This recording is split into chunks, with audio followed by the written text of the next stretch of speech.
Tiada siapa sangka, di balik senyum manis yang terpampang di media sosial, tersembunyi sebuah kisah luka yang tidak pernah diceritakan. Nabil Mahir, seorang suami yang kelihatan sempurna di sisi selebriti terkenal Aida Jebat, akhirnya memutuskan untuk bersuara buat kali pertama setelah berbulan-bulan mendiamkan diri, memendam perasaan dan menanggung derita dalam diam. Hari itu, pada sebuah petang yang mendung dan sunyi, Nabil tampil di hadapan kamera untuk satu temu bual eksklusif yang menggoncang industri hiburan Malaysia. Dalam suaranya yang tenang tapi penuh kepiluan, akhirnya kebenaran mula keluar, seperti empangan yang pecah setelah sekian lama menahan tekanan. Kau tahu apa yang menyakitkan bukanlah perpisahan, kata Nabil, matanya tertunduk. Yang paling menyakitkan ialah apabila seseorang yang kau cintai, yang kau pertahankan setiap hari, perlahan-lahan menukar cinta itu menjadi senjata. Segalanya bermula tidak lama selepas majlis pernikahan yang meriah itu. Disaksikan ribuan peminat dan sanjungan selebriti. Media menobatkan mereka sebagai pasangan sempurna, power couple yang kononnya tidak akan terpisah. Namun realiti yang dialami Nabil sangat jauh dari gambaran ideal yang dicanang media. Aida, menurut pengakuan Nabil, mula berubah. Tidak lagi menjadi wanita yang pernah membuatnya jatuh cinta, tetapi menjadi seseorang yang tidak mengenal erti empati. Dia bukanlah kejam secara fizikal, jelas Nabil. Tapi dia tahu bagaimana untuk mencederakan seseorang dengan kata-kata. Setiap hari aku hidup dengan perasaan aku tak cukup baik, tak cukup berguna. Dia jadikan aku bayang-bayang. Dan akhirnya aku percaya aku memang tak layak untuk berdiri di sisinya. Ada satu kejadian yang menjadi titik tolak kepada segalanya. Satu malam, ketika Nabil baru sahaja pulang dari penggambaran lewat malam, tubuh letih dan hati mendambakan sedikit kehangatan rumah tangga, Aida hanya menyambutnya dengan senyuman palsu. Di atas meja, tersusun rapi dokumen kontrak perseorangan Aida dengan syarikat produksi baru. Dan nama Nabil, yang dulunya menjadi pengurus dan rakan kreatifnya, telah digugurkan tanpa perbincangan. Saya hanya bertanya, kenapa tak beritahu saya lebih awal? Kenapa buat keputusan sepihak? Cerita Nabil sambil menarik nafas panjang. Dia jawab, ini hidup aku. Kau bukan siapa-siapa dalam kerjaya aku. Kalimat itu menusuk lebih dalam daripada apapun. Malam itu, Nabil tidak tidur.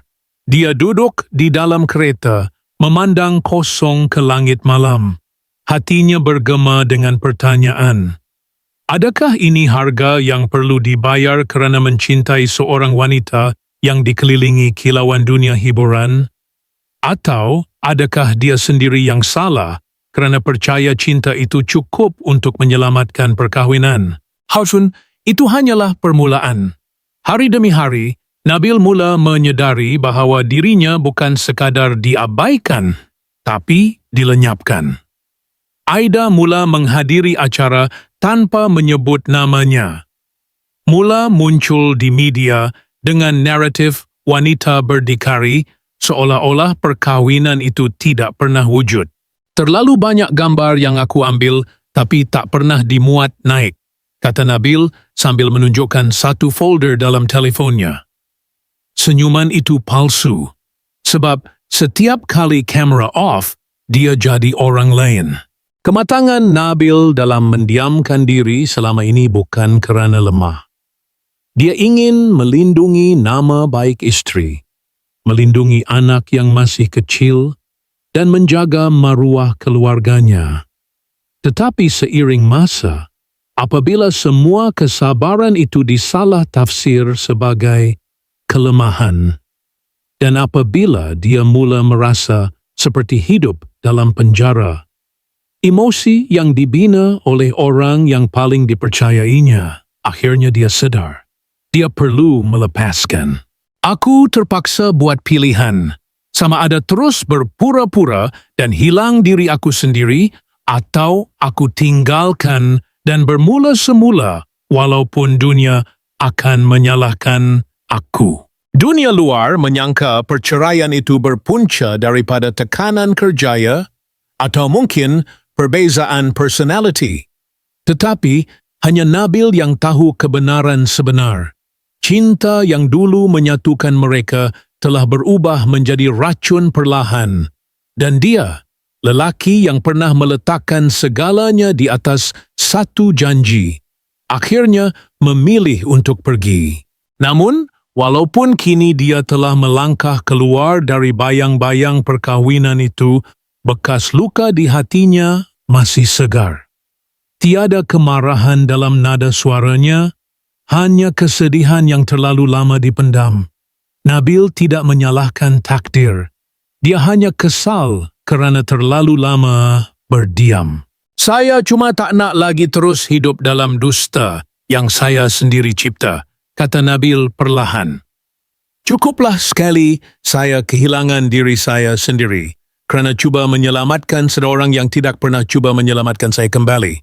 Dan saat itu, keheningan menyelubungi ruang temu bual. Kamera berhenti merakam, tapi kisah ini baru saja bermula. Tiada penutup, tiada kesimpulan, hanya kekosongan yang menunggu untuk diisi oleh masa, dan mungkin oleh sebuah kebenaran yang masih belum seluruhnya terungkap. Dia bangun dari katil pada pukul 4:47 pagi, seperti biasa. Bukan kerana dia ada temu janji awal atau perlu ke lokasi penggambaran, tetapi kerana tubuhnya sudah terlatih untuk berjaga sebelum matahari terbit. Waktu-waktu itulah dia pernah menghantar mesej "Selamat pagi sayang" kepada Aida. Waktu-waktu itulah dia menyusun jadual kerja Aida dengan penuh teliti, memastikan wanita yang dicintainya itu tidak pernah terlepas satu peluang bersinar. Sekarang, tiada lagi siapa menunggu mesej itu. Telefon pintar hanya sunyi, digenggam seperti relik masa lalu. Di dapur, Nabil menyentuh cawan seramik biru yang retak di tepinya, cawan kegemaran Aida. Ia masih berada di tempat sama sejak malam terakhir mereka bertengkar. Dia tidak pernah mengalihkan apa-apa. Setiap barang dibiarkan di tempat asalnya, seolah-olah masa berhenti bergerak.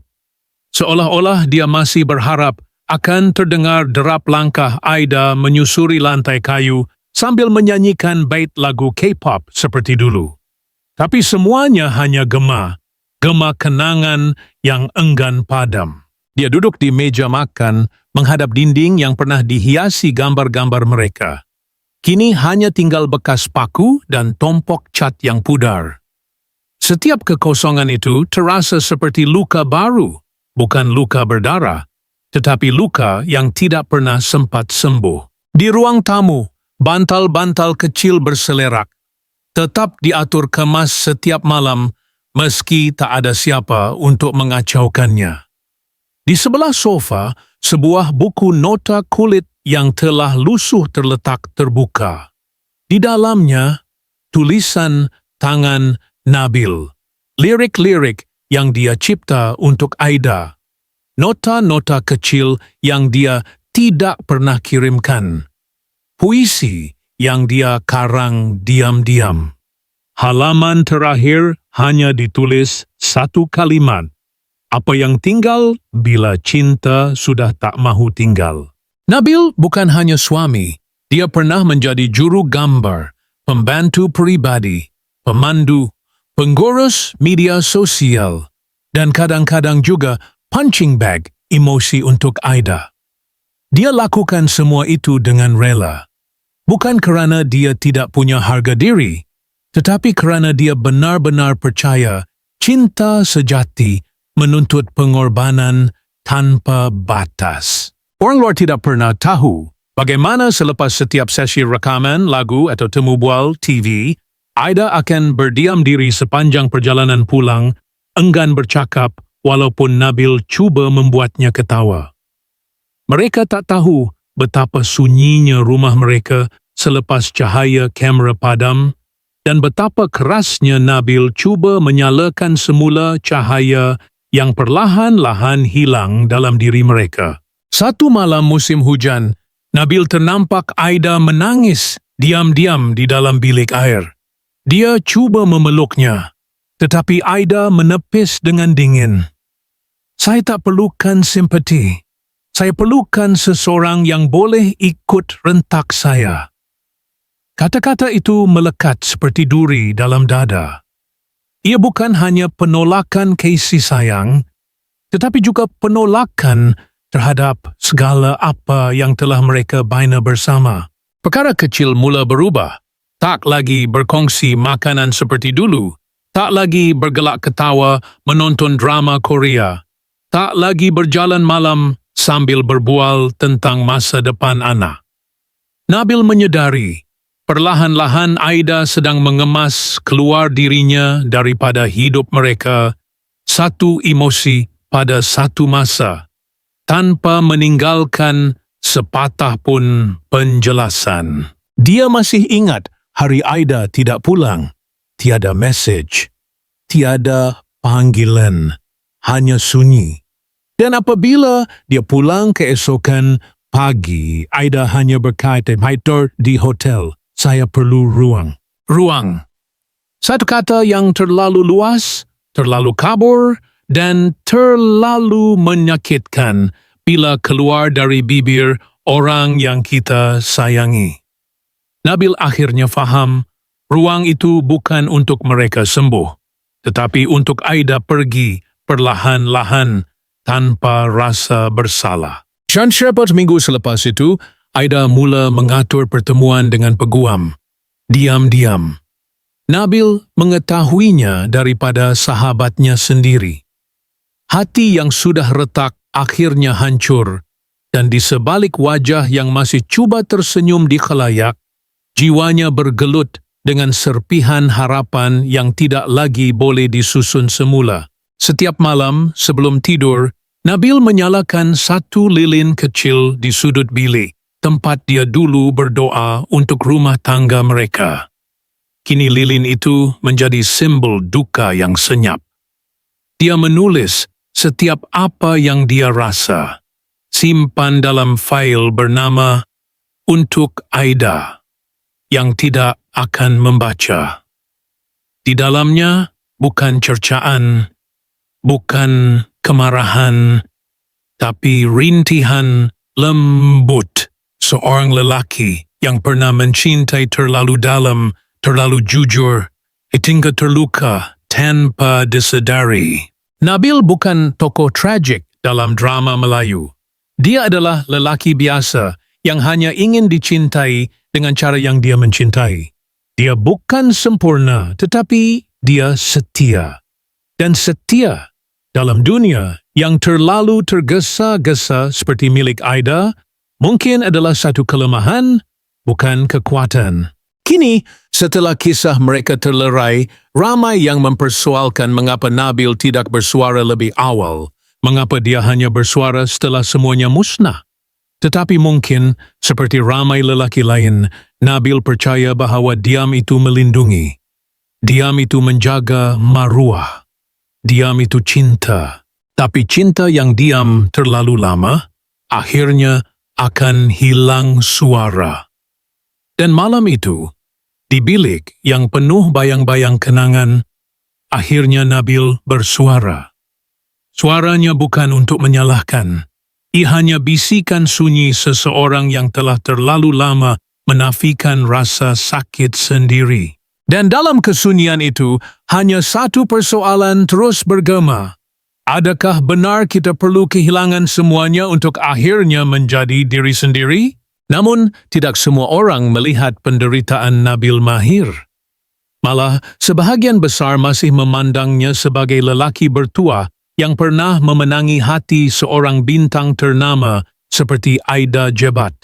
Dunia luar menyangka dia hanya tak cukup kuat untuk kekal, hanya seorang lelaki lembut hati yang tak tahan cabaran perkahwinan moden. Tetapi hanya mereka yang pernah tinggal dalam senyap, yang pernah tersenyum di depan kamera sambil menyembunyikan luka di belakang lensa, yang faham maksud sebenar kehilangan perlahan-lahan. Dan itu bukan kehilangan biasa. Ia adalah kehilangan identity, kehilangan suara, pekilong ongin rasa mipikadian muda bermakna. Setiap hari, Nabil belajar hidup tanpa didengari. Dan itu yang paling menyakitkan, kerana bukan perpisahan yang membunuh, tapi sunyi yang berterusan. Ada sesuatu yang Nabil tidak pernah dedahkan. Bukan kepada media, bukan kepada sahabat terdekatnya, bahkan tidak kepada keluarganya sendiri. Satu peristiwa, malam yang membuatnya memutuskan bahawa ini adalah pengakhiran. Malam yang membalikkan segalanya, tapi anehnya tidak pernah disebut walau sepatah dalam temu bualnya yang penuh emosi itu. Dia menyebutnya hanya dengan satu kata, malam itu. Dan apabila ditanya lanjut, dia hanya menjawab, aku tak bersedia untuk bercakap tentangnya belum. Apa yang berlaku pada malam itu? Adakah satu pengkhianatan besar? Adakah Nabil melihat atau mendengar sesuatu yang membuatkan hatinya hancur sepenuhnya? Atau mungkin lebih gelap, lebih dalam, lebih tidak terucap? Yang pasti, sejak malam itu, dia tidak pernah menyentuh Aida lagi. Tidak memandang tepat ke matanya. Tidak menyebut namanya dalam doa. Hanya diam. Dan itu adalah diam yang paling tajam, kerana diam itu bukan lagi pilihan, tapi satu bentuk perpisahan yang belum diberi kata. Satu persatu kawan mula menjauh. Ada yang memihak Aida, ada yang sekadar diam kerana takut kehilangan akses kepada dunia glamour yang mengelilinginya. Hanya beberapa orang yang masih kekal di sisi Nabil, tetapi bahkan mereka tidak tahu semua kebenaran.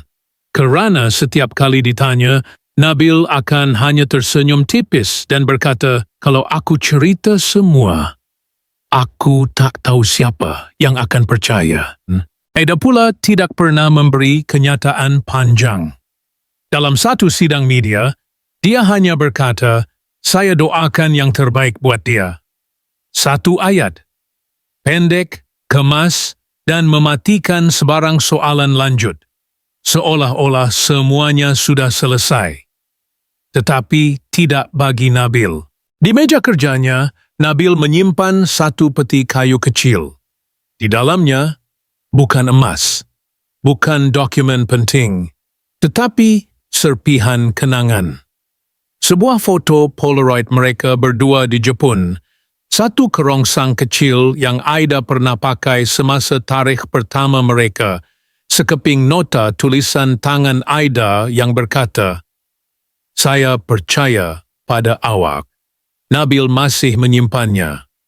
Bukan kerana dia tak mampu melupakan, tapi kerana dia belum benar-benar faham di mana segala itu mula berubah. Ada masa dia terbangun di tengah malam, termimpi suara Aida menyebut namanya.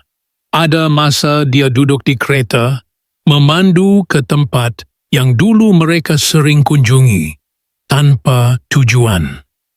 Dan ada masa, bila hujan turun dengan perlahan, Nabil akan berdiri di tepi jendela dan bertanya kepada dirinya sendiri, adakah semua ini benar-benar berlaku? Atau aku hanya terlalu sayangkan satu ilusi? Dia pernah menulis sebuah lagu hanya untuk dirinya sendiri. Lagu itu tidak pernah dirakam, tidak pernah dikongsi. Tapi bait pertamanya selalu bermain di kepalanya. Kau bukan lagi dirimu, atau aku yang terlalu mahu percaya. Dalam senyap kita retah dan aku masih di sini, dengar gema langkahmu menjauh. Lagu itu seperti kisah mereka tidak pernah selesai. Dan mungkin tidak akan. Kini, Nabil menjalani hidupnya seperti lelaki biasa. Dia tidak muncul terlalu kerap di acara hiburan, tidak lagi berkongsi kisah pribadi di media sosial. Dia mula belajar bermain gitar semula, mula melukis, mula berbicara dengan dirinya di dalam jurnal lusuh yang kini menjadi peneman setia. Tetapi setiap halaman dalam jurnal itu berakhir dengan satu simbol, tanda soal. Kerana jadi banyak yang tidak terjawab. Masih ada terlalu banyak yang tidak diucapkan. Apa yang berlaku pada malam itu? Mengapa Aida tidak pernah memberi penjelasan sebenar? Adakah Nabil menyembunyikan sesuatu? Sesuatu yang jika dibongkar akan mengubah segalanya? Orang-orang di sekeliling mula membuat spekulasi. Ada yang mengatakan Aida sebenarnya telah jatuh cinta kepada orang lain sebelum perkahwinan itu retak. Ada yang percaya Nabil tahu sesuatu yang sangat besar dan memilih untuk diam demi melindungi seseorang. Malah ada yang percaya bahawa perceraian itu hanyalah permukaan dari sebuah rahsia yang lebih gelap, lebih menggoncangkan daripada yang dibayangkan. Tapi Nabil tidak menafikan dan dia juga tidak mengiyakan. Dia hanya terus hidup, terus berjalan, terus diam. Dan di dalam diamnya itu ada 1000 cerita yang belum diceritakan. Dan satu kebenaran yang belum terungkap. Dan wakil tidak akan pernah. Kadang-kadang semasa berjalan seorang diri di taman yang sunyi, Nabil Mahir akan berhenti di bangku yang paling hujung, di bawah pohon besar yang dahannya menggantung ke tanah, seolah-olah memeluk kesepian. Di situ, dia akan duduk selama berjam-jam, hanya memandang langit atau anak-anak kecil yang berlari-lari tanpa sedar apa erti kehilangan. Tidak ada siapa yang mengenalnya di situ, dan dia pun tidak memerlukan pengiktirafan. Dia hanya mahu diam, dan mungkin dalam diam itu, mengingat kembali versi dirinya yang pernah bahagia. Dia menyimpan sebuah nota kecil di dalam dompetnya. Nota itu telah renyuk dan warnanya mulai pudar. Ia ditulis oleh Aida pada hari ulang tahun mereka yang pertama dan terakhir.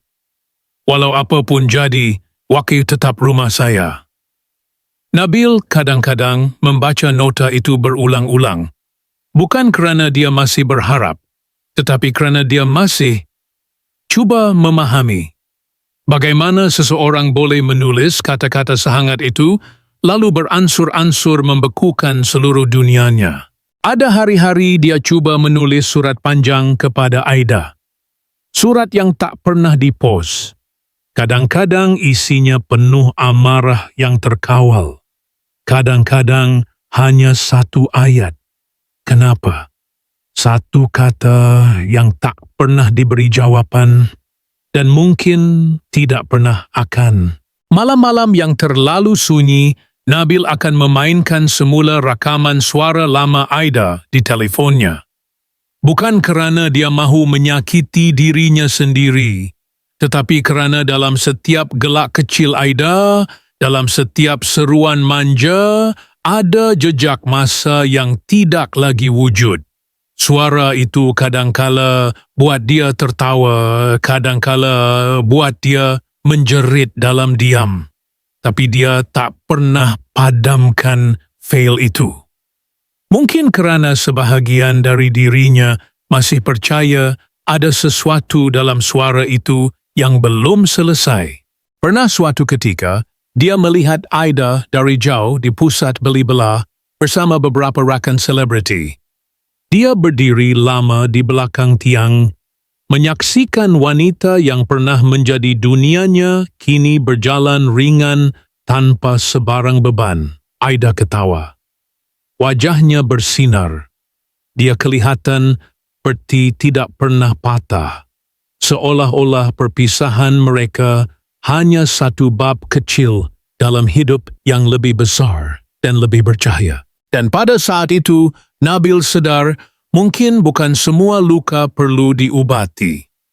Ada luka yang hanya perlu diterima. Dibiar berdarah perlahan-lahan hingga tubuh terbiasa. Kepada dunia, kisah mereka sudah pun tamat. Satu garis lurus di akhbar. Satu posting ringkas di Instagram.